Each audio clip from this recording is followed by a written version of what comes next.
Hello dear students, और कैसी चल रही है पढ़ाई।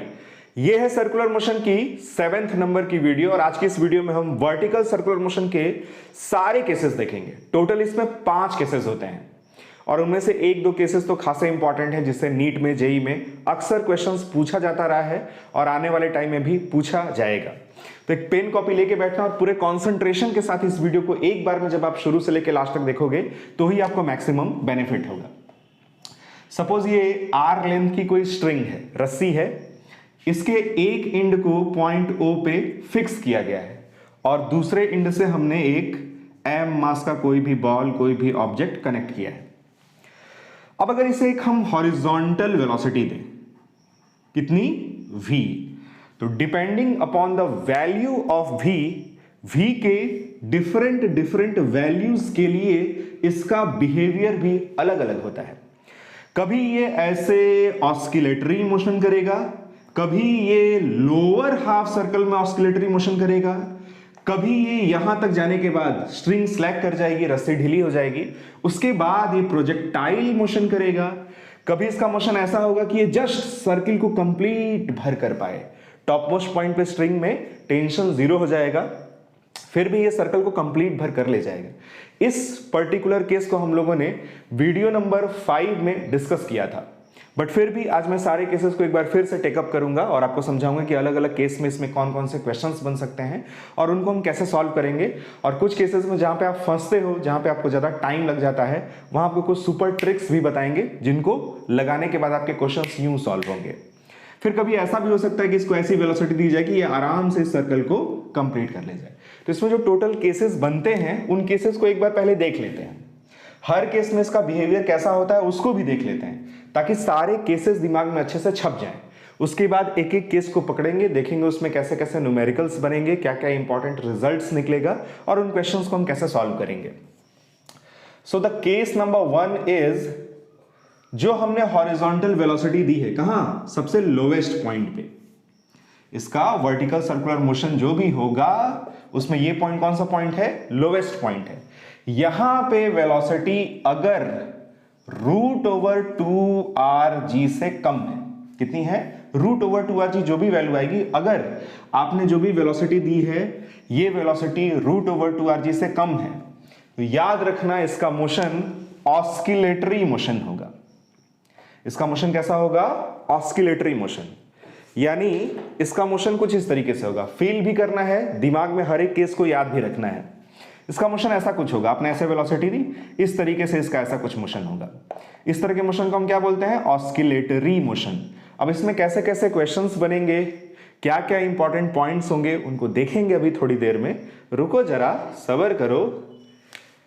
केस नंबर 2 क्या है, केस नंबर 2 हो सकता है v एग्जैक्टली इक्वल हो √2rg के।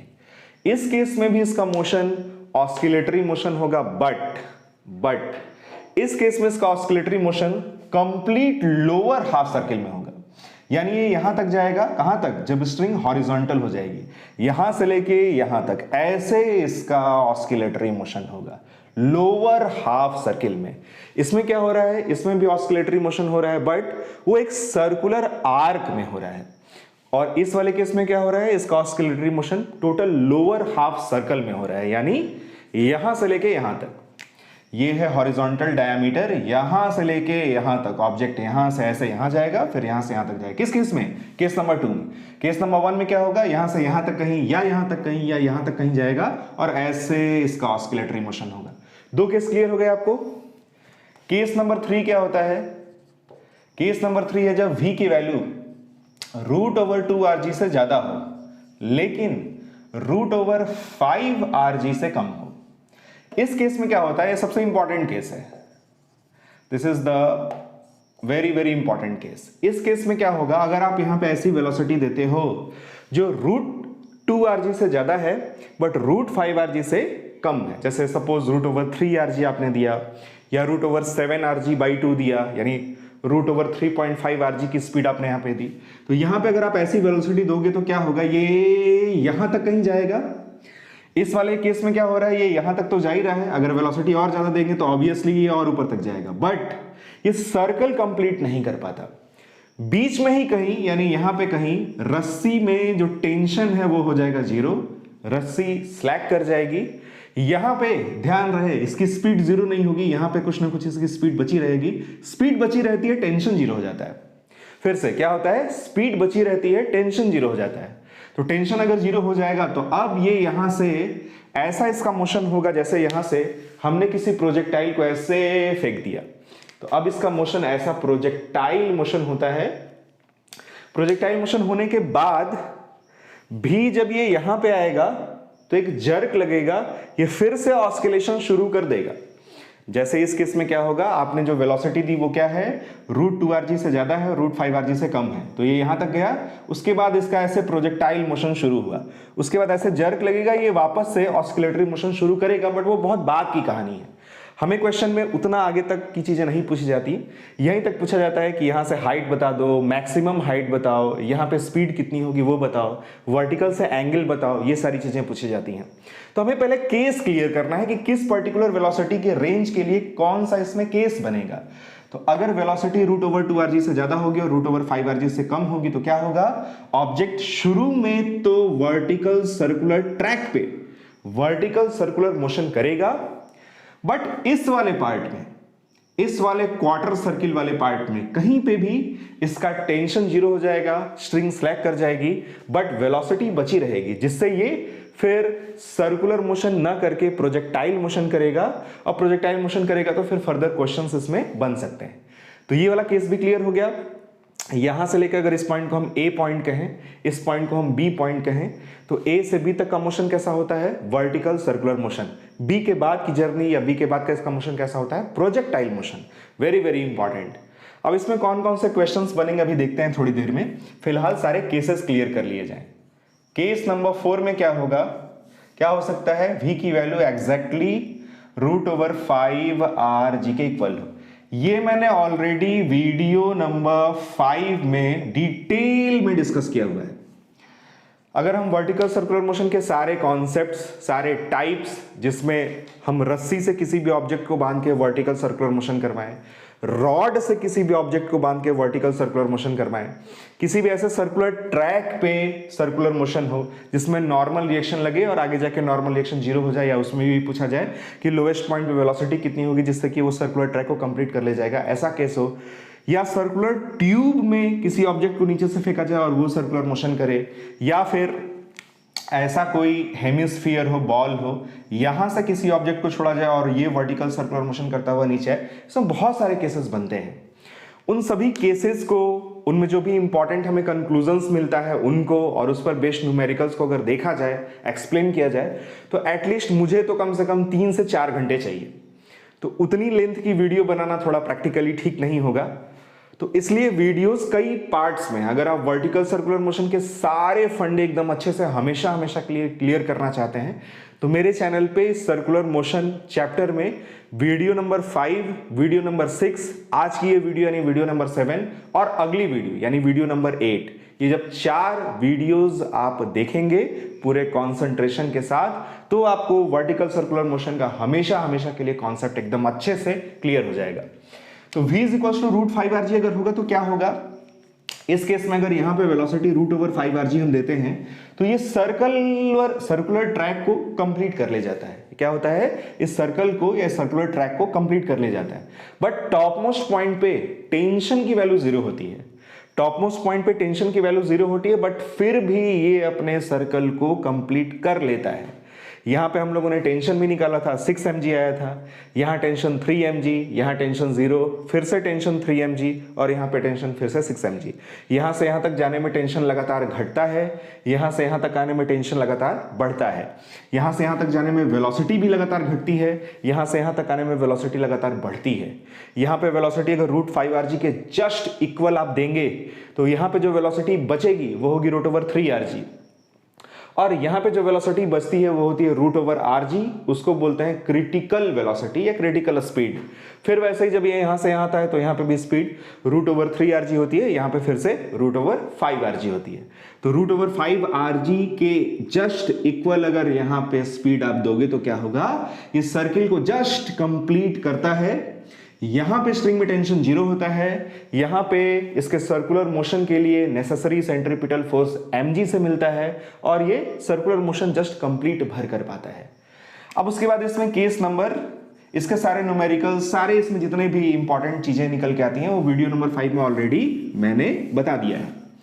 केस नंबर 5 क्या हो सकता है, सोचो जरा, v ग्रेटर देन √5rg हो। अगर v ग्रेटर देन √5rg हो तो क्या होगा, √5rg की स्पीड देने पे ये सर्कल को जस्ट कंप्लीट भर कर पाता है। अगर √5rg से ज्यादा स्पीड देंगे तब तो ये आराम से सर्कुलर मोशन कंप्लीट करेगा, मतलब सर्कुलर ट्रैक को कंप्लीट करेगा और अब की बार यहां पे टेंशन 0 नहीं होगा। इस केस को भी मैंने वीडियो नंबर 5 में डिस्कस किया था और उस पर न्यूमेरिकल्स भी वीडियो नंबर 5 और वीडियो नंबर 6 में मैंने डिटेल में आपको बताया था। तो ये सारे केसेस क्लियर हो रहे हैं। फिर से v की वैल्यू अगर √2rg से कम होगी, ऑस्किलेटरी मोशन होगा सर्कुलर आर्क में, v इज इक्वल्स टू जब √2rg होगा तो फिर से ऑस्किलेटरी मोशन होगा but in complete lower half circle.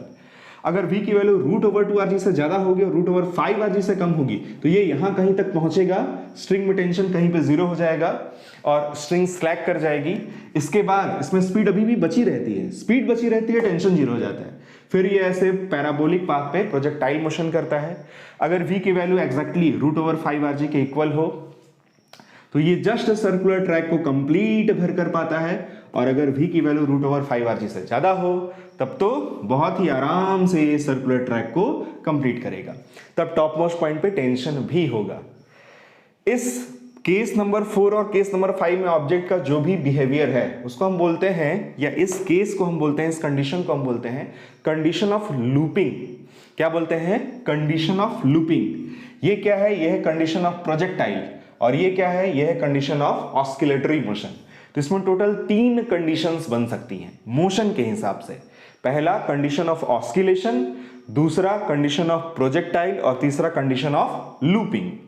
तो ये तीनों केस इसमें अच्छे से क्लियर होने चाहिए कि कब ये ऑब्जेक्ट ऑस्किलेटरी मोशन करेगा, कब इसका मोशन एक पर्टिकुलर पॉइंट के बाद फिर प्रोजेक्टाइल मोशन होगा और कब इसमें कंडीशन ऑफ लूपिंग के हिसाब से ये सर्कुलर ट्रैक को या कंप्लीट भर कर ले जाएगा या फिर आराम से कंप्लीट करेगा। तो ये केसेस क्लियर हो गए आपको, वेरी गुड।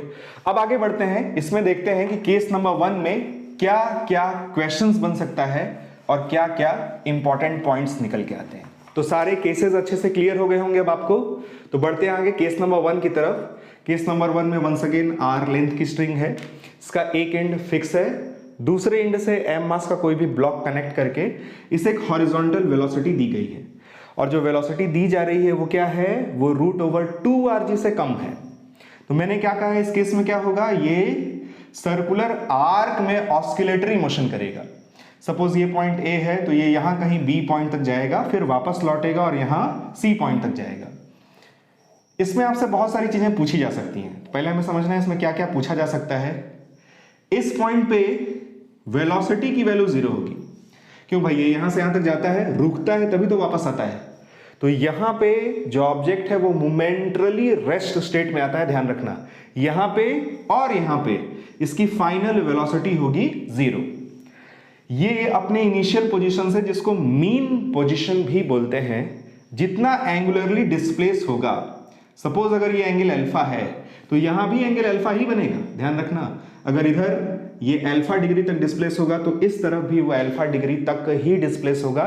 एक्चुअली ये टॉपिक एसएचएम का टॉपिक है बट यहाँ वर्टिकल सर्कुलर मोशन से भी उसका कनेक्शन है, तो यहाँ सारी चीजों को, जो भी इंपॉर्टेंट चीजें हमें मिलेंगी, एनालाइज करना ही करना पड़ेगा। अल्फा को इसमें एंगुलर एम्पलीट्यूड बोलते हैं। क्या बोलते हैं, एंगुलर एम्पलीट्यूड। तो आपसे पूछा क्या क्या जा सकता है, सबसे पहली चीज ये पूछी जा सकती है कि भाई इसमें आप हाइट कैलकुलेट करके बताओ कि किस हाइट तक ये चढ़ने के बाद मोमेंटरली रेस्ट स्टेट में आएगा। दूसरी चीज आपसे अल्फा पूछी जा सकती है। तीसरी चीज आपसे पूछी जा सकती है कि इस पॉइंट पे, इस पॉइंट को और इस पॉइंट को एक्सट्रीमिटीज का पॉइंट बोलते हैं। क्या बोलते हैं, एक्सट्रीमिटीज का पॉइंट, यानी किनारे किनारे का पॉइंट। तो इस वाले पॉइंट पे और इस वाले पॉइंट पे टेंशन पूछा जा सकता है। तो सबसे पहले देखते हैं इसमें हम एच कैसे कैलकुलेट करेंगे। एच कैलकुलेट करने के लिए हम लगाएंगे इसमें एनर्जी कंजर्वेशन प्रिंसिपल। इसमें कुछ लोग वर्क एनर्जी थ्योरम भी लगाते हैं, that is also okay, but मैंने वर्क एनर्जी थ्योरम अभी नहीं पढ़ाया है इसलिए मैं उसकी बात नहीं करता। Energy means mechanical energy, mechanical energy means what, sum of kinetic energy plus potential energy. A point पे भी लिखनी होगी, बी पॉइंट पे भी लिखनी होगी। ए पॉइंट पे काइनेटिक एनर्जी क्या है, हाफ एम वी स्क्वायर। इसमें ध्यान रहे वी की वैल्यू हमेशा √/2rg से छोटी होगी। प्लस पोटेंशियल एनर्जी क्या होगी, जीरो। ये लोवेस्ट पोटेंशियल एनर्जी वाली लाइन है, यहाँ की पोटेंशियल एनर्जी हमेशा क्या लेते हैं, जीरो। इसके ऊपर किसी भी दूसरे पोजीशन में अगर ऑब्जेक्ट दिखेगा h हाइट पे, तो पोटेंशियल एनर्जी के लिए ये फॉर्मूला लगेगा, U = mgh। ये सब पिछले वाले वीडियो में सिखा चुके हैं आपको। बी पॉइंट पे काइनेटिक एनर्जी क्या होगी, जीरो, क्योंकि मोमेंटरली रेस्ट स्टेट में आ जाता है। प्लस पोटेंशियल एनर्जी क्या होगी, mgh। यहाँ m से m कैंसिल, h की वैल्यू हमें मिलेगी v²/2g। अब इससे देखो क्या क्या चीज क्लियर है। पहली चीज तो ये क्लियर है कि h proportional to v²। v की वैल्यू बढ़ाएंगे तो h की वैल्यू भी बढ़ेगी। हल्की सी वेलोसिटी दी आपने, जितनी भी वेलोसिटी देंगे √/2rg से कम ही देंगे। अब उसमें भी अगर आपने हल्की सी वेलोसिटी दी है, यहां तक चढ़ा, हमें एक h मिला।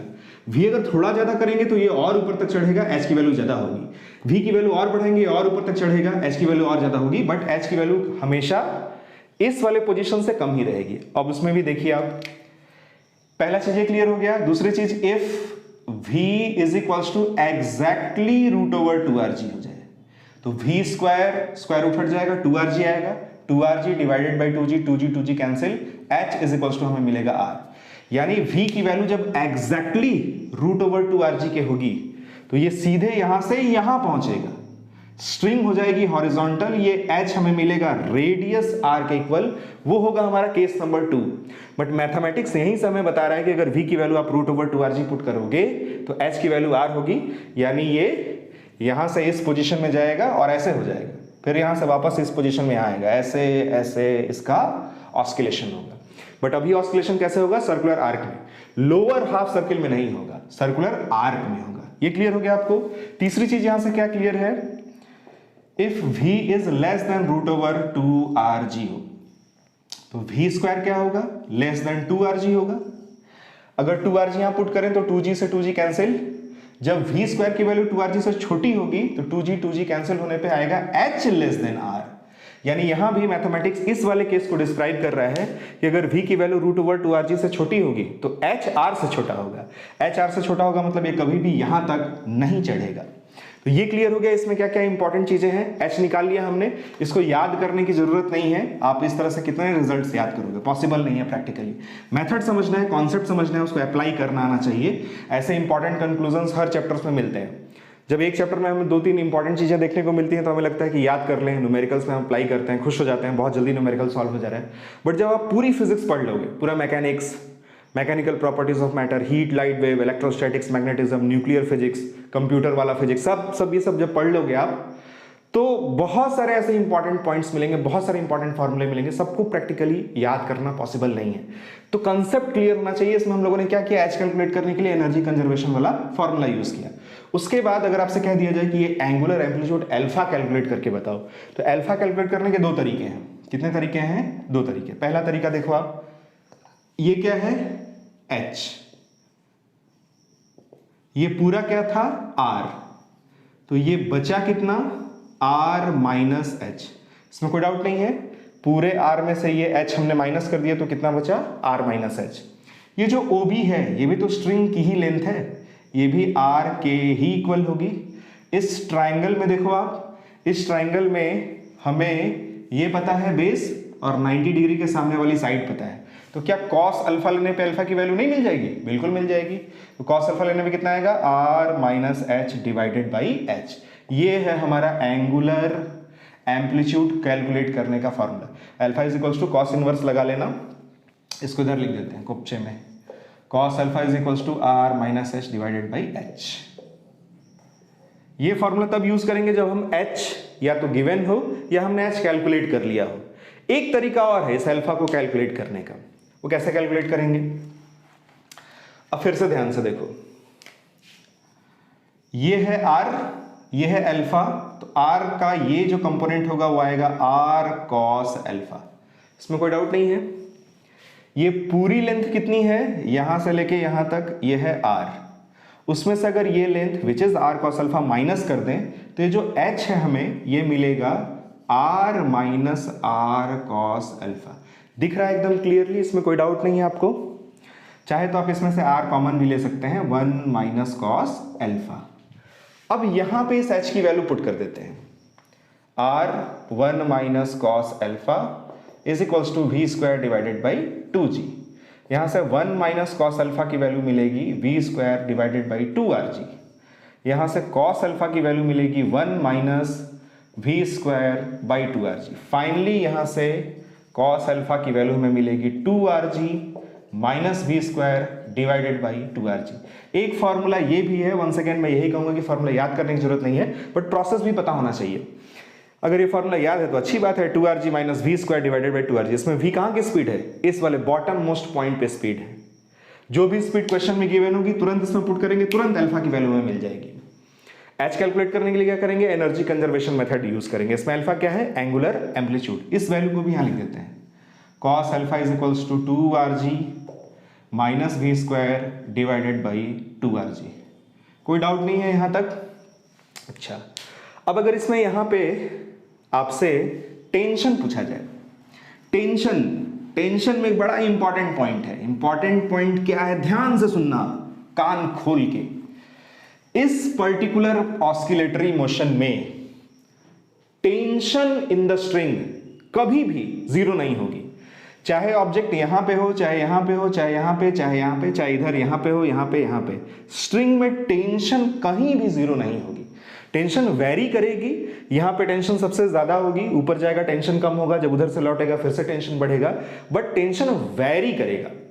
टेंशन जीरो नहीं होगा, ये आपको याद रखना है। इसमें कहीं भी टेंशन की वैल्यू जीरो नहीं होती। अब आप कहेंगे सर मैथमेटिकली कैसे देखेंगे कि इसमें टेंशन की वैल्यू जीरो नहीं होगी? तो देखो मैथमेटिकली कैसे देखेंगे। सपोज यहां पे कोई ऑब्जेक्ट है, इसको आपने दी वेलोसिटी v। यहां अगर हम इसको एनालाइज करें, सपोज ये पॉइंट है p, यहां पे इसकी स्पीड बची vp। ऊपर जाने पे स्पीड कम होती है, इसमें कोई डाउट नहीं है, पीछे की वीडियोस में एनालाइज कर चुके हैं हम लोग। सपोज ये एंगल है थीटा अल्फा से छोटा है, यानी हम बीच में कहीं इसको एनालाइज कर रहे हैं। अगर हम इसका फ्री बॉडी डायग्राम बनाएं तो कैसे कैसे इस पे फोर्सेस लगेंगे, mg नीचे, स्ट्रिंग में टेंशन T, ये angle theta, mg cos theta, इस डायरेक्शन में mg sin थीटा। हम लिखेंगे T minus mg cos theta is equals to m vp square divided by r। ये vp है, ये p पॉइंट है, p पॉइंट की स्पीड मान लिया कितनी, vp। यहां से देखो t की वैल्यू कितनी आ रही है, mg cos theta plus m vp square divided by r। जैसे जैसे ये ऑब्जेक्ट ऊपर चढ़ेगा वैसे वैसे उसकी स्पीड घटेगी, तो ये वाला फैक्टर, ये वाला पोर्शन घटेगा, बट थीटा की वैल्यू बढ़ेगी। थीटा की वैल्यू बढ़े चाहे घटे जो भी हो, कॉस थीटा की वैल्यू जीरो तो नहीं होगी। जीरो कब होगी, जब theta is equals to 90 degree होगा। तो ये केस तो वो वाला केस नहीं है ना, ये केस ये है जिसमें सर्कुलर आर्क में नीचे ही इधर उधर ऑस्किलेटरी मोशन करता रहता है।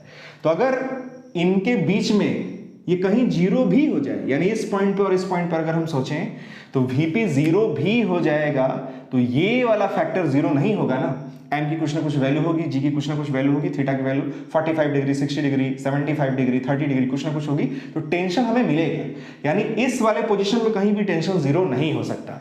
अगर कुछ जीरो हो सकता है तो वो क्या है, स्पीड। और वो भी कहां, सिर्फ किनारे के, यानी एक्सट्रीमिटीज वाले पॉइंट पे। तो अब इसमें अगर सीधे किनारे वाले पॉइंट पे इसका हम फ्री बॉडी डायग्राम बनाएं तो हमें दो आंसर मिलेगा। पहला इस बात का जवाब मिलेगा कि ये वापस क्यों आता है, और दूसरा इस चीज का आंसर मिलेगा कि वहां पे टेंशन की वैल्यू कितनी होगी।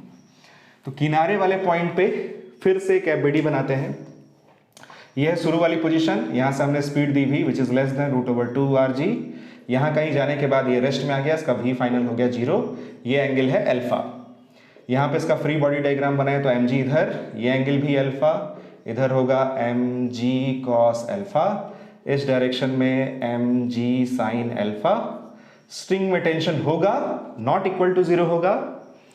अब यहां पे ये ऑब्जेक्ट रेस्ट में, वेरी वेरी इंपॉर्टेंट, तो इस पे फोर्सेस बैलेंस होने चाहिए। तो इस रेडियल लाइन के लॉन्ग अगर हम देखें तो इसके फोर्सेस बैलेंस अगर हम करें तो T इज इक्वल्स टू मिलेगा mg cos अल्फा। ये होगा हमारा आंसर। यानी इस वाले एक्सट्रीमिटीज के पॉइंट पे, चाहे उधर आप ले लो चाहे आप इधर ले लो, टेंशन की वैल्यू mg cos अल्फा के इक्वल होगी। अब ये जो mg sin अल्फा वाला फोर्स आ रहा है, इसको कैंसिल करने के लिए तो कोई फोर्स है नहीं, इसीलिए ये परमानेंट इक्विलिब्रियम में नहीं रह पाता है। इसलिए हम कह रहे हैं कि ये मोमेंटरली रेस्ट में रहता है, यानी अब इस mg sin अल्फा का इफेक्ट होगा, उसकी वजह से इसमें मोशन डेवलप होगा और ये फिर वापस आएगा, इसकी रिटर्न जर्नी शुरू होगी। तो इस mg sin अल्फा को जब हम SHM पढ़ेंगे हम लोग, तो वहां बताएंगे आपको कि इसको रेस्टोरिंग फोर्स बोलते हैं। क्या बोलते हैं? Restoring force.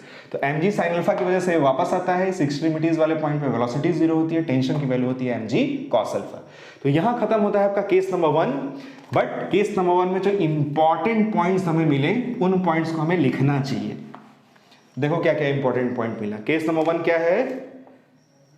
When v is less than √2rg। पहला इंपॉर्टेंट पॉइंट क्या मिला?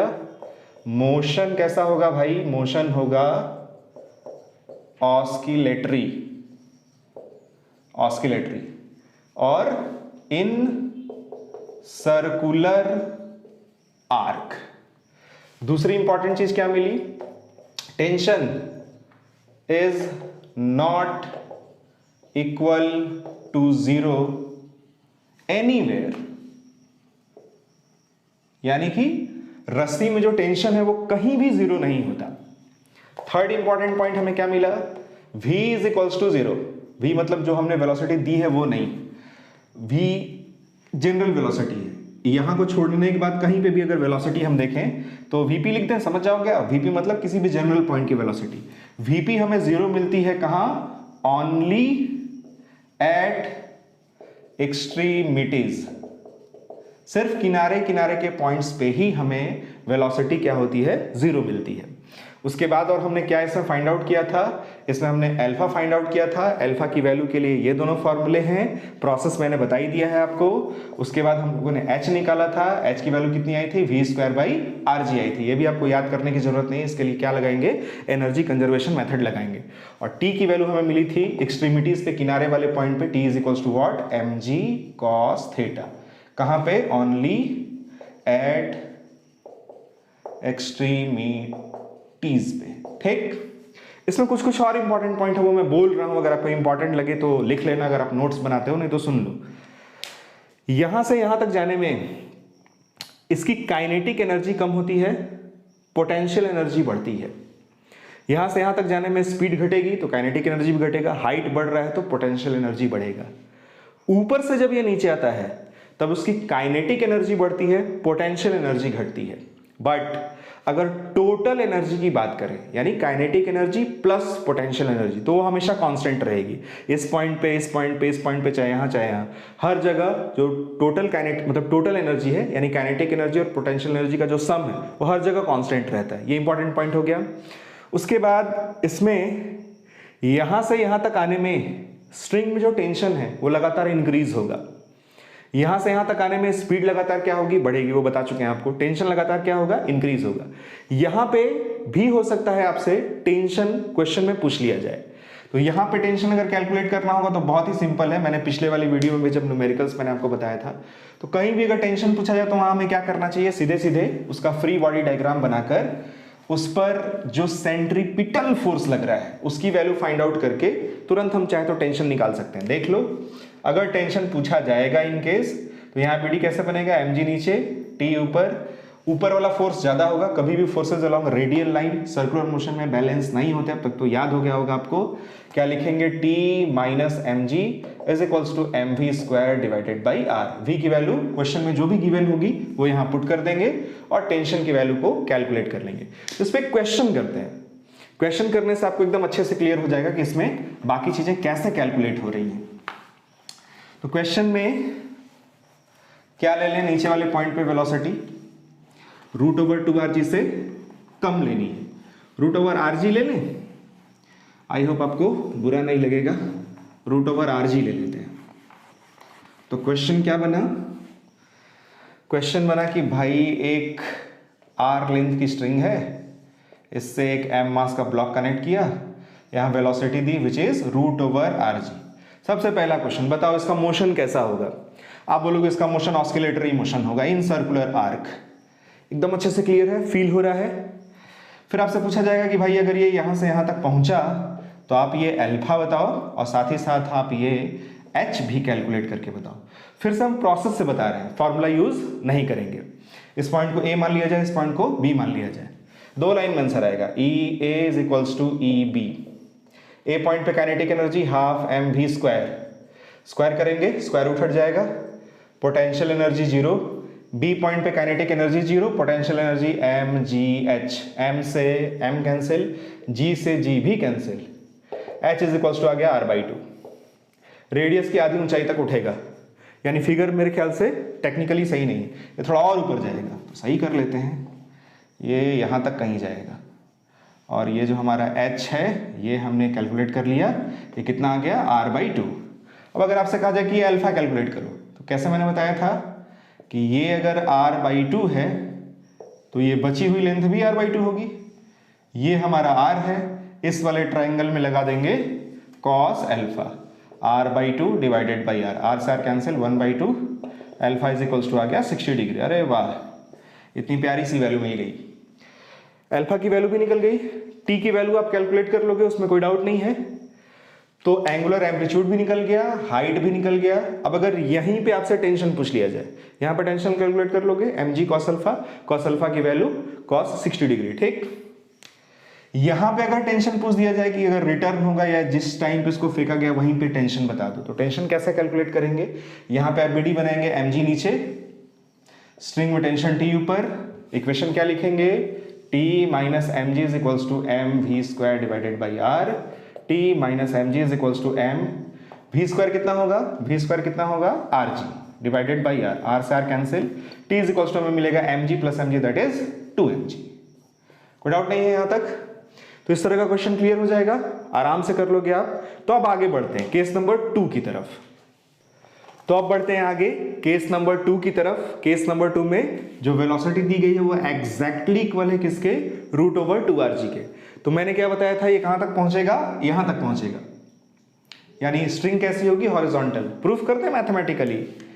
अगर यहां से ये यहां कहीं भी जाता है, सपोज ये हाइट है हमारी h, अगर हम इसमें ये फॉर्मूला लगाएं, kinetic energy is equals to potential energy, इस पॉइंट पे काइनेटिक एनर्जी कितनी होगी, हाफ एम वी स्क्वायर यानी 2rg, पोटेंशियल एनर्जी जीरो, वहां जहां पे ये जाएगा जहां तक, वहां पे काइनेटिक एनर्जी कितनी हो जाएगी, zero, potential energy M G H, M G से एम जी कैंसिल, 2 से 2 cancel, H is equals to आएगा आर।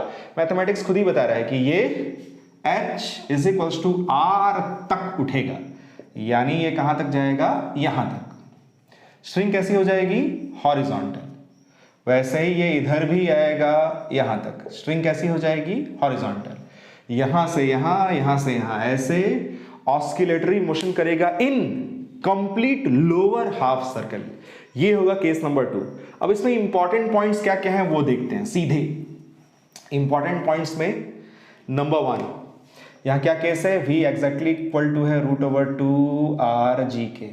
इस पर्टिकुलर केस में इंपॉर्टेंट पॉइंट नंबर 1, मोशन कैसा होगा, ऑस्किलेटरी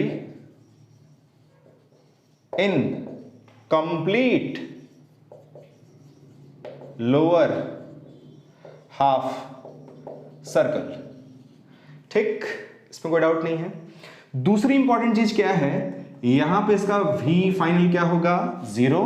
साथ ही साथ वेरी वेरी इंपॉर्टेंट पॉइंट, यहां पे स्ट्रिंग में टेंशन भी 0 होगा। कैसे, हम लोगों ने यहां कहीं इसको एनालाइज किया था, बार बार यहां पे एनालाइज करना ही पड़ेगा आपको। mg इधर, सपोज ये एंगल थीटा है, फिर से mg cos थीटा, इधर mg sin थीटा, इधर t, सपोज यहां पे स्पीड है vp, ये पॉइंट है p। तो मैंने क्या बताया था, कैसे लिखेंगे, t minus M G cos theta is equals to M V P square divided by are.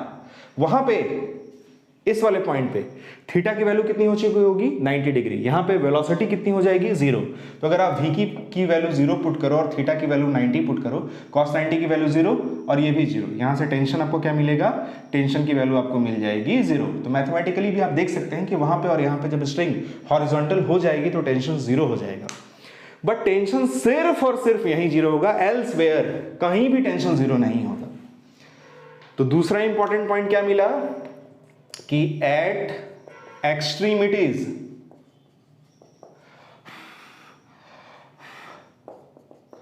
at extremities t is equals to what 0 and vp is equals to या v is equals to what 0 या ऐसे लिख दें only at extremities t is equals to 0 v is equals to 0 उसके अलावा कहीं भी ना स्ट्रिंग में टेंशन 0 होगा और ना ही इसकी वेलोसिटी 0 होगी। समझ गए? बहुत ही इंपॉर्टेंट पॉइंट था। और इंपॉर्टेंट पॉइंट क्या हो सकता है, ऊपर से नीचे आएगा स्ट्रिंग में टेंशन क्या होगा, बढ़ेगा। यहाँ पे स्ट्रिंग में टेंशन मैक्सिमम होगा, ऊपर से नीचे आने में इसकी जो पोटेंशियल एनर्जी है वो डिक्रीज होगी, काइनेटिक एनर्जी बढ़ेगी। ऊपर से नीचे आएगा तो स्पीड बढ़ेगी और जब नीचे से ऊपर जाएगा तो स्पीड घटेगी, काइनेटिक एनर्जी घटेगा, पोटेंशियल एनर्जी लगातार क्या होगा, इंक्रीज होगा। वो आप एनालाइज कर सकते हो आराम से। इसमें जो भी क्वेश्चंस बनेंगे वो क्वेश्चन मैंने आपको पिछले वाले वीडियो में ऑलरेडी बताए थे, तो दोबारा से उनको बताने की कोई जरूरत नहीं है। मैं एक बार याद दिला देता हूं मैंने क्या क्या बताया था। यहां से छोड़ेंगे तो यहां पे कितनी स्पीड पकड़ेगी, √/2rg। अच्छा देखो, एनर्जी में एक बड़ा इंपॉर्टेंट और बड़ा मजेदार चीज ये भी है कि अगर हम यहां वेलोसिटी दे रहे हैं √/2rg और यहां जाके रुक जा रहा है, तो यहां से जब ये वापस लौटेगा तो यहां एग्जैक्टली √/2rg की स्पीड पकड़ लेगा। यानी अगर उल्टा क्वेश्चन बनाया जाए कि यहां से इसको छोड़ें तो जब ये यहां पहुंचेगा तो कितनी स्पीड पकड़ेगी, तो यही आंसर आएगा √/2rg। ये क्वेश्चन मैंने करवाया था पिछले वाले वीडियो में। फिर मैंने ये भी बताया था कि यहां से अगर छोड़ें, बीच में कहीं अगर ये पूछी जाएगी स्पीड कितनी होगी, स्ट्रिंग में टेंशन कितना होगा, तो कैसे सॉल्व करेंगे। बीच में से कहीं छोड़ा जाए और लोएस्ट या बॉटम वाले पॉइंट पे पूछा जाए कि स्पीड कितनी होगी, स्ट्रिंग में टेंशन कैसा होगा, तब कैसे सॉल्व करेंगे। यहां कहीं से छोड़ें और बीच में ही कहीं से छोड़ें और बीच में ही कहीं स्ट्रिंग में टेंशन और स्पीड पूछा जाए तो कैसे सॉल्व करेंगे। वो सारे क्वेश्चन मैंने आपको पिछले वाले वीडियो में बताए थे, दोबारा से बताने का कोई मतलब नहीं है। मैं यही मान के चलता हूं कि आप मेरी वीडियोस को सीक्वेंस में देखते हैं।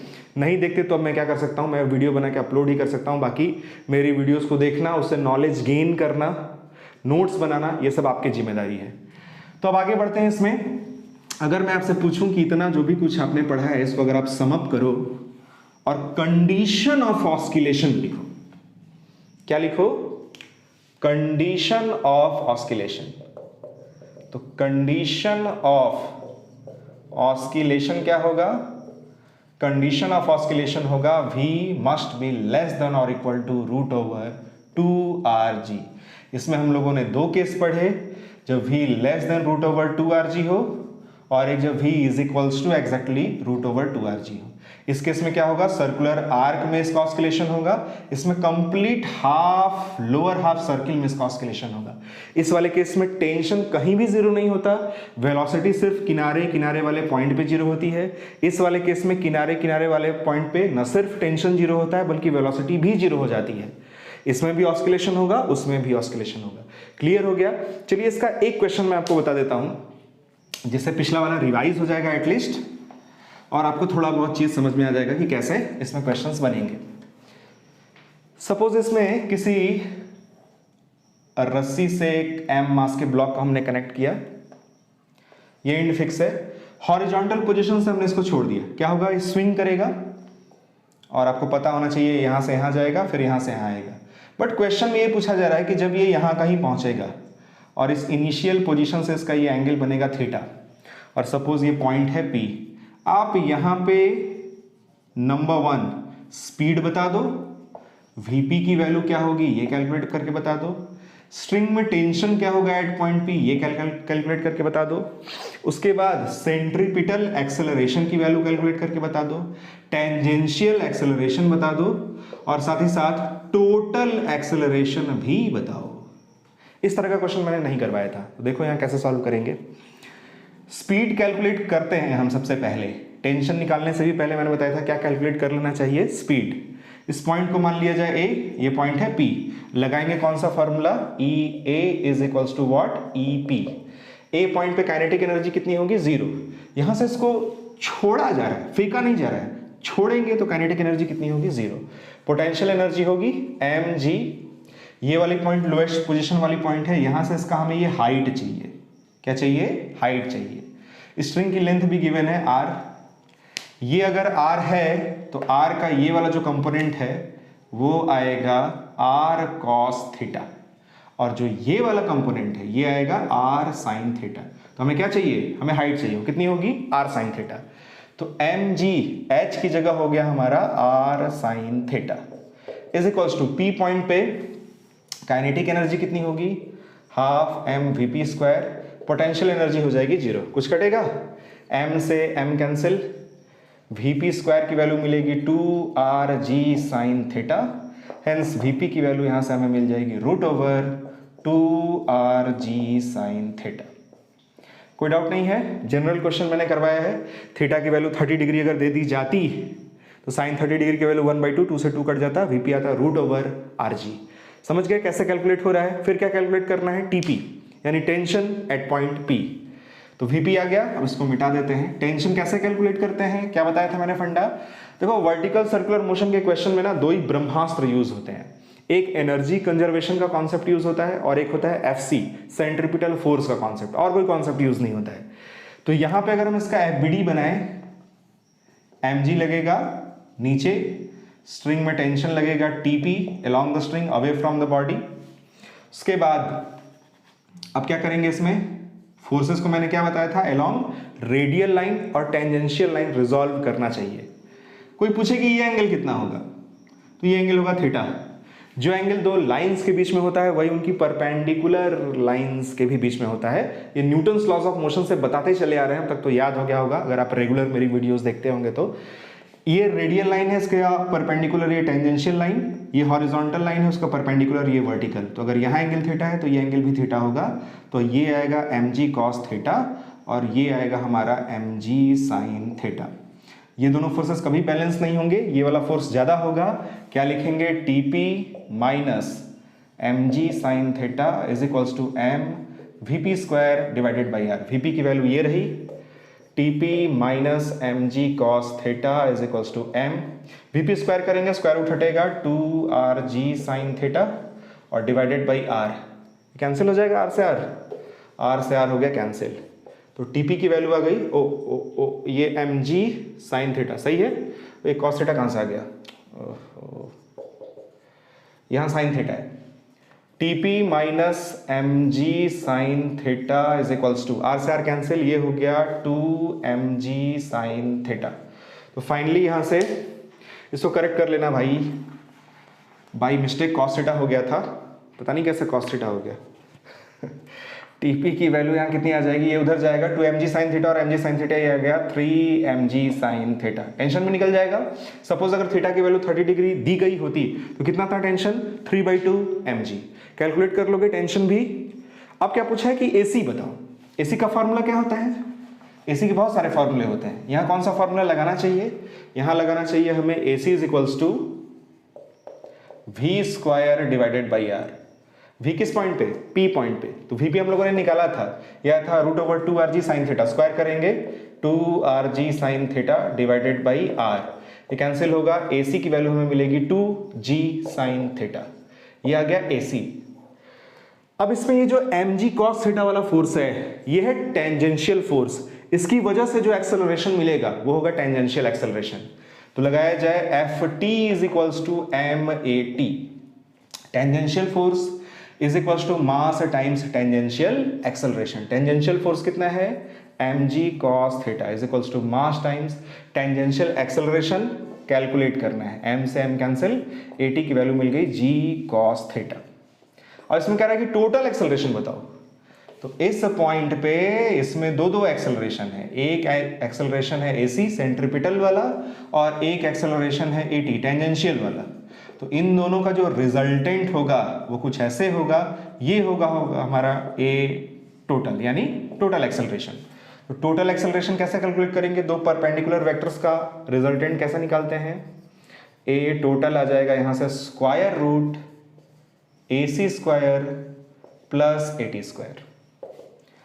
AC स्क्वायर करेंगे तो क्या होगा 4g square sine square theta plus इसका स्क्वायर करेंगे तो ये क्या होगा g square cos square theta. यहीं छोड़ देते हैं, चाहे तो इसको आप और भी सॉल्व कर सकते हो, g स्क्वायर कॉमन ले लेना, 4 sign square theta plus cos square theta बचेगा। 4 साइन स्क्वायर थीटा में से भी अगर एक साइन स्क्वायर थीटा और कॉस स्क्वायर थीटा को ग्रुप किया जाए तो वो 1 हो जाएगा। तो मेरे ख्याल से आप कर लोगे, मेन कंसेप्ट समझो। इसमें अगर ए टोटल पूछा जाएगा तो AC अलग निकालना पड़ेगा, टेंजेंशियल एक्सेलरेशन अलग निकालना पड़ेगा, फिर हम टोटल एक्सेलरेशन कैलकुलेट करके बता पाएंगे। तो यहां होता है आपका case number 2 complete. Case number 4 और 5 ऑलरेडी कंप्लीटेड है पिछले वाले वीडियो में, यानी बस एक केस जो सबसे इंपॉर्टेंट वाला केस है वही बचा है, बस उसको पढ़ने पे आपका वीडियो कंप्लीट हो जाएगा। तो अब आगे बढ़ते हैं मोस्ट इंपॉर्टेंट केस नंबर 3 की तरफ। ये केस वर्टिकल सर्कुलर मोशन का सबसे इंपॉर्टेंट केस है। अगर वेलोसिटी √2rg से ज्यादा होगी और √5rg से कम होगी, जैसे फॉर एग्जांपल √3rg, जैसे √3.5rg, ऐसे केस में क्या होगा, जब √2rg के एग्जैक्ट इक्वल वेलोसिटी यहां पे देते हैं तो ये यहां तक पहुंचता है, स्ट्रिंग में टेंशन भी 0 हो जाती है और यहां पे वेलोसिटी भी 0 हो जाती है। तो ऑब्वियसली अगर √2rg से आप ज्यादा वेलोसिटी देंगे तो ये इससे ऊपर तो जाएगा ही जाएगा। और अगर √5rg की वेलोसिटी देते हैं तो पिछली वीडियोस में डिटेल में एनालिसिस किया है हमने कि ये इस सर्कुलर ट्रैक को कंप्लीट भर करता है, लेकिन टॉप मोस्ट पॉइंट पे टेंशन 0 हो जाता है। लेकिन इस केस में लूपिंग होती है, ये सर्कुलर ट्रैक कंप्लीट करता है, ऐसे सर्कल में घूमता है, बट टॉप मोस्ट पॉइंट पे स्ट्रिंग में टेंशन क्या हो जाती है, 0। तो अगर वेलोसिटी √5rg से कम होगी तो टेंशन इससे पहले ही 0 हो जाएगा। और अगर बीच में कहीं, यानी ये तो क्लियर है कि अगर √2rg से वेलोसिटी ज्यादा लेकिन √5rg से वेलोसिटी कम होगी तो ये इस पर्टिकुलर हॉरिजॉन्टल पोजीशन से आगे जाएगा, लेकिन इस वर्टिकल पोजीशन से पहले, यानी इस क्वाड्रेंट में, इस हिस्से में कहीं इसका टेंशन 0 हो जाएगा। और जैसे ही स्ट्रिंग में टेंशन 0 होगा, स्ट्रिंग स्लैक कर जाएगी। अब इसको जो भी वेलोसिटी यहां पे इसके पास में बचेगी, अब उससे ये सर्कुलर ट्रैक पे नहीं चलेगा, अब उसे जो भी वेलोसिटी मिलेगी अब उसका मोशन यहां से प्रोजेक्टाइल मोशन होगा।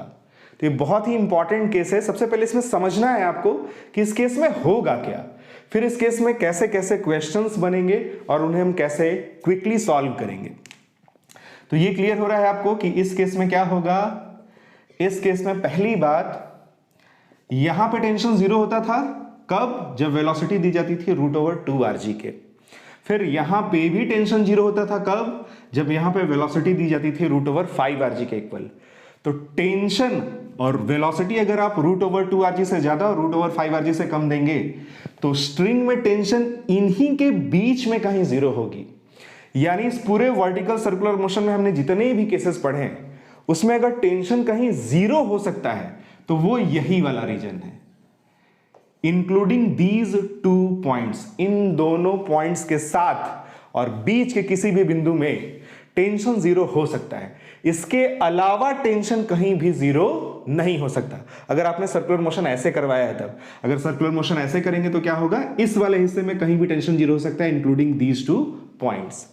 तो यहां पे सपोज हमने वेलोसिटी दी √n(rg), ये कैसी वेलोसिटी ले ली सर आपने, √n(rg), तो √n(rg) है, मींस n की वैल्यू 2 से ज्यादा होगी लेकिन 5 से कम होगी, याद रखना। अब इसका एक शॉर्टकट ट्रिक बताते हैं, इसीलिए वेलोसिटी ऐसे √n(rg) टाइप की ली गई है। तो कुछ लोग इसमें ये कहते हैं, या बुक्स में भी लिखा होता है कि ये केस होगा तो object of motion projectile motion. अरे नहीं भाई, पहले प्रोजेक्टाइल मोशन नहीं होगा, पहले ये यहां से किसी एक यहां के पर्टिकुलर पॉइंट तक वर्टिकल सर्कल में सर्कुलर मोशन करता हुआ जाएगा। इस पर्टिकुलर पॉइंट पे क्या होगा, सपोज इस पॉइंट का नाम दे देते हैं एस नाम इसलिए दिया है क्योंकि यहां पे स्ट्रिंग स्लैक कर जाएगी, टेंशन की वैल्यू हो जाएगी 0। यहां पे इसके पास जो भी स्पीड बचेगी अब उससे ये सर्कुलर ट्रैक पे आगे नहीं जाएगा। अब क्या होगा, अब उसका मोशन यहां से प्रोजेक्टाइल मोशन होगा, ये यहां कहीं ऐसे गिरेगा। गिरने के बाद अभी भी रस्सी बंधी हुई है बट रस्सी ढीली हो चुकी है, लेकिन जैसे ही यहां रस्सी अपनी लेंथ मेंटेन करेगी, एक जर्क लगेगा और उसके बाद से फिर ये ऑस्किलेशन शुरू कर देगा। इसको आप प्रैक्टिकली भी देख सकते हैं। जैसे यहां से हमने एक वेलोसिटी दी जो √2rg से ज्यादा है लेकिन √5rg से कम है, तो क्या हुआ, यहां कहीं ऐसे आएगा और उसके बाद ये देखो फिर ये इसका ऑस्किलेशन चालू हो जाएगा। तो वो बात की कहानी है, इतने आगे आपसे क्वेश्चन नहीं पूछा जाएगा। इसमें पूछा क्या जाएगा आपसे, इसमें पूछा आपसे ये जाएगा कि सपोज यहां वर्टिकल से ये एंगल बनता है थीटा, तो इस थीटा की वैल्यू बताओ जिस थीटा की वैल्यू के लिए यहां स्ट्रिंग स्लैक कर जाती है और इसका मोशन अब सर्कुलर ट्रैक पे नहीं होता, अब इसका मोशन प्रोजेक्टाइल मोशन होता है, नंबर 1। नंबर 2 चीज ये पूछी जा सकती है कि यहां पे स्पीड की वैल्यू कितनी होगी। नंबर 3 ये पूछा जा सकता है कि इस पर्टिकुलर पॉइंट की यहां से आप हाइट बता दो। और नंबर 4 ये भी पूछा जा सकता है कि जब ये प्रोजेक्टाइल मोशन करेगा, तो यहां भी हम प्रोजेक्टाइल मोशन में मैक्सिमम हाइट वाला फॉर्मूला पढ़े थे, तो ये पूछा जाएगा कि स्लोएस्ट पॉइंट से इसका मैक्सिमम हाइट जो ये अटेंड करेगा वो कितना होगा। इस हाइट में और इस हाइट में फर्क है। इस हाइट में जब आप ये वाली हाइट जोड़ेंगे तब बॉटम से इसकी टोटल हाइट निकलेगी। तो इसके लिए मैं आपको एक फॉर्मूला देता हूं, बहुत ही जबरदस्त फॉर्मूला। इसमें आप अगर पढ़े होंगे कहीं से या खुद कैलकुलेट करते होंगे, तो सबसे प्रॉब्लमेटिक यही थीटा होता है। अगर इस थीटा को हम कैलकुलेट कर लें तो बाकी चीजें बहुत आसान हो जाती हैं। तो याद रखना, थीटा की वैल्यू आती है cos theta is equals to n-2 divided by 3। इसमें n क्या है? इसमें n rg के आगे जो भी नंबर लिखा होगा वो नंबर है। जैसे अगर √3rg कहें तो n की वैल्यू क्या होगी? 3 होगी। जैसे 7/2 rg कहें तो यहां से n की वैल्यू कितनी होगी? 7/2 यानी कि 3.5। समझ गए आप n क्या होगा? जैसे √4rg हो तो n की वैल्यू क्या होगी? n की वैल्यू होगी 4। इसको जैसे ही आप यहां पुट करेंगे थीटा की वैल्यू आपको मिल जाएगी। थीटा की वैल्यू मिल गई। अब वहां पे स्पीड कैसे कैलकुलेट करेंगे? स्पीड कैलकुलेट करने के लिए भी एक फॉर्मूला है। वो फॉर्मूला कहां से आता है वो भी बता देते हैं। सपोज इस पॉइंट पे हम इसका एबीडी बनाएं तो mg लगेगा वर्टिकली डाउनवर्ड, ये एंगल थीटा तो ये एंगल भी थीटा। mg का इस डायरेक्शन में कंपोनेंट mg cos थीटा, इस डायरेक्शन में कंपोनेंट mg sin थीटा। और स्ट्रिंग में टेंशन अगर t लें तो क्या इक्वेशन लिखेंगे? t plus mg cos theta is equals to m vs square divided by r। यहां पे स्पीड क्या मान ली जाए? vs। s पॉइंट हमने लिया है तो वहां की स्पीड को vs ले लेते हैं। t की वैल्यू क्या हो जा रही है? 0, क्योंकि स्ट्रिंग स्लैक कर गई। तो m से m कैंसिल होगा, vs square is equals to आएगा rg cos theta, hence vs की वैल्यू आएगी square root rg cos theta. ये फॉर्मूला भी आपको याद रहना चाहिए। एक ये फॉर्मूला याद रहना चाहिए और एक ये फॉर्मूला याद रहना चाहिए। ध्यान रहे इसमें जो थीटा है ये वर्टिकल से बनने वाला एंगल है, यहां से नहीं, वर्टिकल से। वर्टिकल में ये ऊपर वाले वर्टिकल लाइन से। तो ये जब भी फॉर्मूला लिखना है राइट साइड में यहां कहीं कोपचे में ये फिगर भी बना लेना, जिससे देख के याद आए कि ये जो एंगल लिया गया है ऊपर वाले वर्टिकल लाइन से लिया गया है। तो cos थीटा निकल गया, vs निकल गया। अब सोचो जरा, अगर आपसे यहां से इस पॉइंट की वर्टिकल हाइट पूछी जाए तो क्या करेंगे? और अगर टोटल हाइट पूछी जाएगी, मैक्सिमम हाइट जो ये अटेंड करेगा प्रोजेक्टाइल मोशन के बाद भी, वो कैसे कैलकुलेट होगा? तो अगर इस हाइट को सपोज हम h बोले तो h की वैल्यू कैसे निकलेगी? h की वैल्यू होगी ये इतना r प्लस हमें ये और हाइट चाहिए एडिशनल। तो ये स्ट्रिंग की लेंथ है r, ये एंगल है थीटा, तो ये जो कंपोनेंट इसका आएगा ये होगा r cos थीटा। इसमें कोई डाउट नहीं है। अब अगर आपसे ये पूछ लिया जाए कि ये जब यहां से प्रोजेक्टाइल मोशन इसका शुरू होगा तो भी एक पर्टिकुलर हाइट अटेंड करेगा, अब इसके बॉटम वाले इस पोजीशन से एकदम मैक्सिमम हाइट बताओ। उस हाइट को h max लिख देते हैं। h max क्या होगा? ये इतनी हाइट हम लोगों ने ऑलरेडी कैलकुलेट कर रखी है, r plus r cos theta plus projectile motion में मैक्सिमम हाइट का फॉर्मूला याद है? वो होता है u square sine square theta divided by 2g। इसको सॉल्व करना होगा, जो कि बहुत इजी है। cos थीटा की वैल्यू आपने निकाल ली होगी। cos थीटा की वैल्यू निकाल ली है तो साइन स्क्वायर थीटा को 1 माइनस cos स्क्वायर थीटा लिख देना, उससे cos थीटा की वैल्यू पुट कर देना, तो ये भी वैल्यू आपको निकल के आ जाएगी। अब इस पे एक दो क्वेश्चन करते हैं, तब आपको समझ में आएगा कि इसमें कैसे क्वेश्चंस बनते हैं और उनको कैसे सॉल्व किया जाता है। मिटा दें इसको। तो वेलोसिटी कितनी ले लें? वेलोसिटी √3rg ले लें, 3.5 rg ले लें। चलो 3.5 rg ले लेते हैं। तो क्वेश्चन क्या पूछा जा रहा है कि r लेंथ की एक स्ट्रिंग है, ये एंड फिक्स है, यहां से हमने एक बॉल को कनेक्ट किया, यहां वेलोसिटी दी हमने v इज इक्वल्स टू √7/2 तुरंत हमने पता कर लिया n की वैल्यू कितनी होगी 7/2। ये जो रेंज है ये वाले रेंज में फॉल कर रहा है, तो कौन सा केस बनेगा, केस नंबर 3। इसमें मैंने क्या बताया है, ये यहां तक तो पहुंचेगा ही, इसके आगे यहां कहीं स्ट्रिंग में टेंशन हो जाएगी 0, बट इसमें भी वेलोसिटी बची रहेगी, जिससे ये सर्कुलर ट्रैक पे अब नहीं जाएगा, यहां से ये करेगा कुछ यूं प्रोजेक्टाइल मोशन।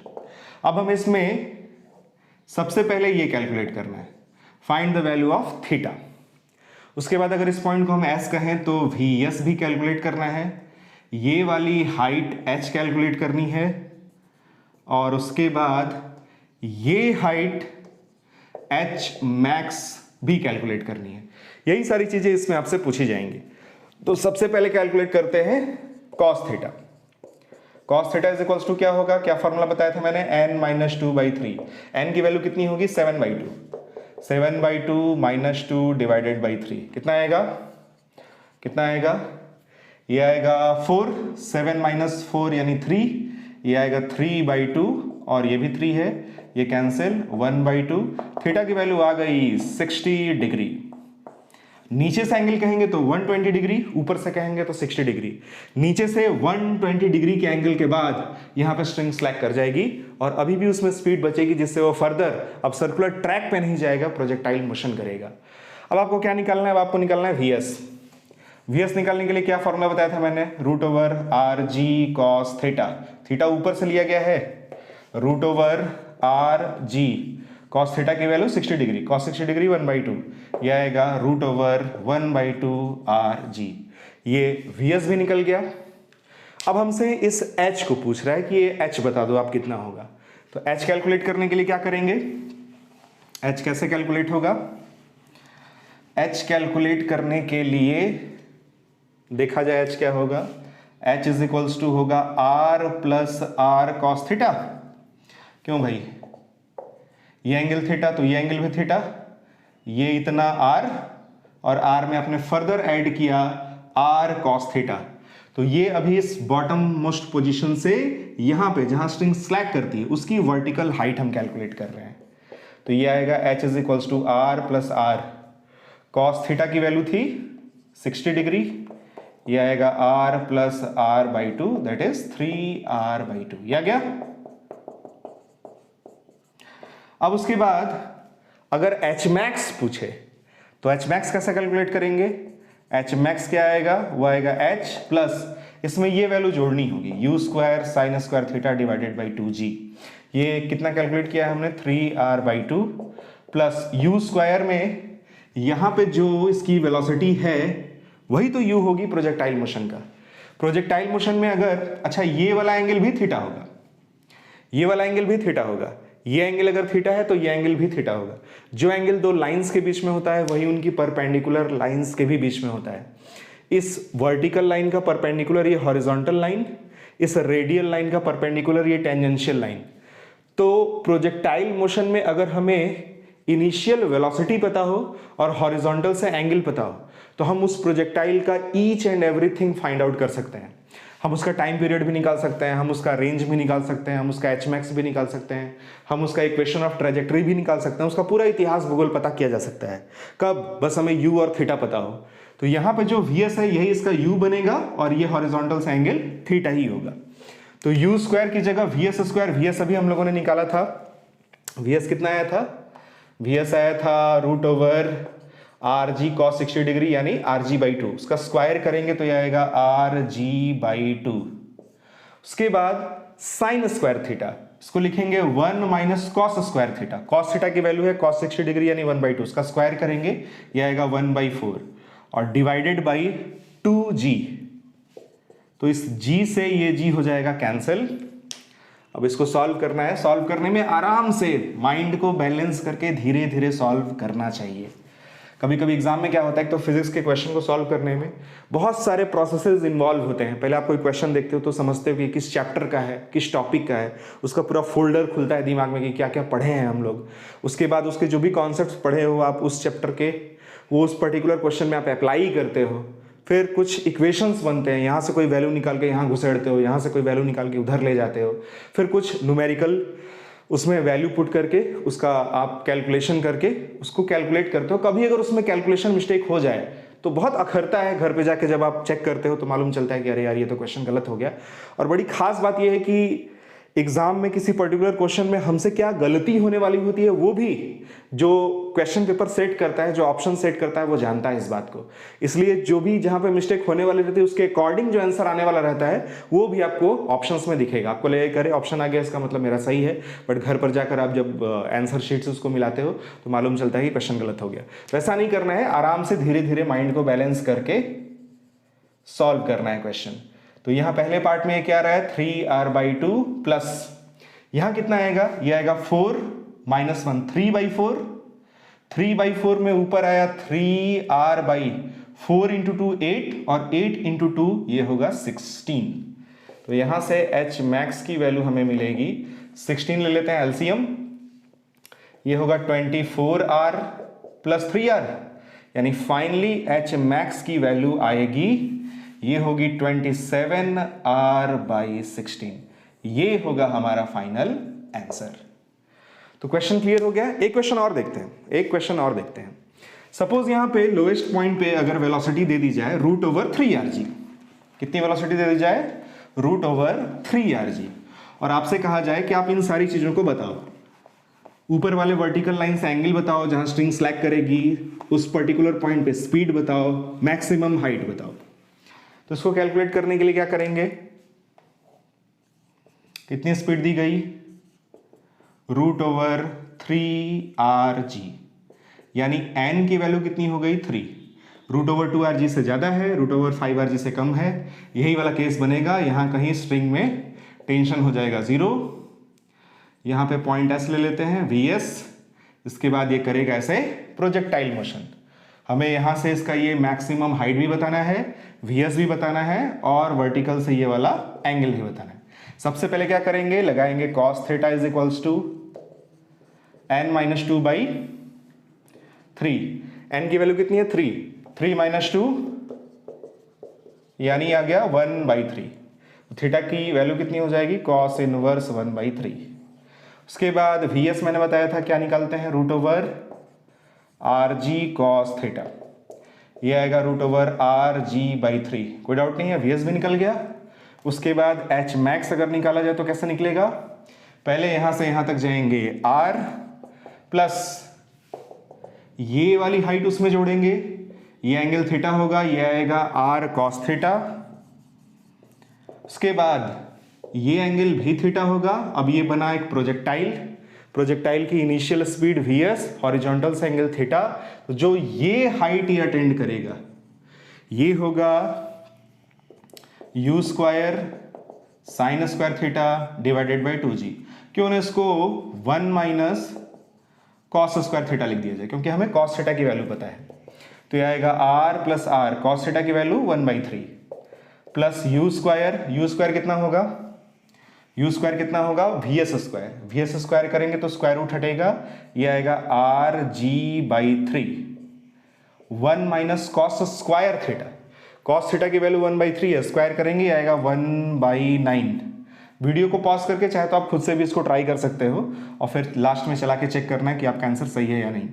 2g, g से g कैंसिल, ये आएगा 3r + r, 4r/3 प्लस ये कितना होगा, ये आएगा 9 - 1 यानी 8/9। तो ऊपर आएगा 8r, नीचे आएगा 9 × 3, ये आएगा 27, और 27 × 2 यानी कि 54 में इसको चाहे तो आप 2 से काट सकते हैं, तो ये कितना हो जाएगा 4 और ये आ जाएगा 27। तो अब इसमें से चाहे तो आप 4r एलसीएम भी ले सकते हो, या ऐसा ही अगर 27 सीधे इसका एलसीएम ले हम तो कितना आएगा, ये आएगा 36r, और प्लस यहाँ 27 ही है तो ये आएगा 4r, तो ये फाइनली हो जाएगा 40r / 27। ये होगा हमारा आंसर, इसमें कोई डाउट नहीं है। तो इस तरह के क्वेश्चंस आपको इसमें मिलेंगे। कभी कभी इसमें कुछ लोग एक बड़ा गलत कंक्लूजन निकालते हैं, उसको भी आप समझ लो अच्छे से, ताकि कभी कंफ्यूजन ना हो सकता है आप खुद ये काम कर रहे हो। सपोज यहां पे वेलोसिटी आपने दी √4rg, और आपने ये फाइंड आउट करने के लिए कि ये कहां तक जाएगा, आपने लगाया एनर्जी कंजर्वेशन मेथड। इस पॉइंट को ले लिया जाए ए पॉइंट, और जहां पर इसकी वेलोसिटी 0 होगी, सपोज वो वाला पॉइंट बी पॉइंट है। अब आपने लगाया E A is equals to what, EP। A point पे आपने लिखी kinetic energy half mv² that is 4rg plus potential energy 0। B point पे काइनेटिक एनर्जी 0 और पोटेंशियल एनर्जी h। mg से mg कैंसिल, h की वैल्यू आएगी 4r/2 यानी कि 2r। अब इससे लोग ये कंक्लूजन निकाल लेते हैं कभी कभी कि इसको अगर हम √4rg से फेंकेंगे तो ये h is equals to 2r, यानी ये इतना r, ये इतना r, ये यहां तक पहुंचेगा और इसका v फाइनल होगा 0। तो कहते हैं कि वो यहां से यहां ऐसे जाएगा और वेलोसिटी 0 होगी, तो फिर अब ये ऐसे फ्री फॉल होगा। गलत, ऐसा नहीं होगा। ये वो वाला केस है जिसमें स्ट्रिंग में टेंशन इससे पहले ही कहीं 0 हो चुकी होगी, और स्ट्रिंग में टेंशन जब 0 हो जाएगी तो अभी हम लोगों ने समझा है अब ये सर्कुलर ट्रैक पे नहीं चलेगा, और जब ये सर्कुलर ट्रैक पे नहीं चलेगा तो इसके यहां से यहां तक पहुंचने का तो सवाल ही पैदा नहीं होता। इसे यहां पे जो भी स्पीड बची खुची होगी उससे अब ये करेगा क्या, प्रोजेक्टाइल मोशन। तो ऐसी एनालिसिस मत कर लेना, ऐसा कोई केस मत बना लेना कि यहां पे √4rg की स्पीड देंगे तो वो यहां तक जाएगा और v फाइनल 0 होगा, फिर फ्री फॉल होगा। ऐसा नहीं होगा। क्या होगा इसमें, वही चीज होगा, यानी केस नंबर 3 के अकॉर्डिंग यहां कहीं इसकी वेलोसिटी बचेगी और टेंशन 0 होगा। कहां होगा वो आप कैलकुलेट भी कर सकते हैं। अगर ये वाला एंगल थीटा मान लिया जाए, अब तो मैंने सिखा दिया है आप लोगों को, cos theta is equals to क्या करेंगे, n-2 डिवाइडेड बाई 3। n की वैल्यू जल्दी से बताइए, 4 - 2 यानी आएगा 2/3। सो थीटा की वैल्यू होगी cos इनवर्स 2/3। cos इनवर्स 2/3 कितना होगा, cos इनवर्स 2/3 लगभग आएगा 48 डिग्री के आसपास। तो 180 - 48 लगभग 131 से 132 डिग्री, यानी यहां से लगभग 131 डिग्री के आसपास ऐसा केस बनेगा, यानी जब टेंशन हो जाएगा 0 और यहां से ये प्रोजेक्टाइल मोशन करना शुरू कर देगा। तो अगर ये वाला केस हो तो याद रखना, शुरू में जो ऑब्जेक्ट है वो सर्कुलर ट्रैक पे चलता है, फिर इस क्वाड्रेंट में किसी पर्टिकुलर पॉइंट पे, जहां पे थीटा की वैल्यू मैंने आपको बताई है कैसे कैलकुलेट करते हैं, वहां पे उसमें स्ट्रिंग में टेंशन 0 हो जाता है, स्ट्रिंग स्लैक कर जाती है, उसके बाद से फिर ये प्रोजेक्टाइल मोशन करना शुरू करता है। अब ये ऐसा क्यों करता है, इसका जो डीप मैथमेटिकल एनालिसिस है, यानी मैथमेटिक्स के ऐसे इक्वेशंस जिनसे ये रिजल्ट निकले, जिनको देखने पे ये मालूम चले कि हाँ ऐसा होगा कि इस पर्टिकुलर वेलोसिटी के लिए ये केस बनेगा, इस पर्टिकुलर वेलोसिटी के लिए ये केस बनेगा, वैसा भी अगर आप एनालिसिस चाहते हैं तो मैं वैसा भी एनालिसिस कर दूंगा, बट उसके लिए आप कमेंट करके बताइएगा कि सर नहीं, वो भी आप एनालिसिस करके एक वीडियो वैसी भी बना दो जिसमें कम से कम इसका जो थ्योरेटिकल पोर्शन है, जिसमें हम मैथमेटिकली ये प्रूव कर सके कि हाँ इस केस में ये वाला कंडीशन होगा, इस केस में ये वाला कंडीशन होगा। अन्यथा अगर वो नहीं करना आपको, तो इतना तो मैंने आपको केसेस में बता ही दिए हैं कि कैसे कैसे न्यूमेरिकल्स बनते हैं और उनको कैसे सॉल्व करना होता है। और ये वाला जो सबसे डिफिकल्ट केस था, आई होप उसको मैंने सबसे आसान आपके लिए कर दिया होगा। तो फिर अब मिलेंगे अगली वीडियो में भी वर्टिकल सर्कुलर मोशन में ट्यूब का जो केस होता है या फिर रॉड का जो केस होता है उसको डिस्कस करेंगे। तो फिर मिलेंगे अगली वीडियो में, तब तक पढ़ते रहना।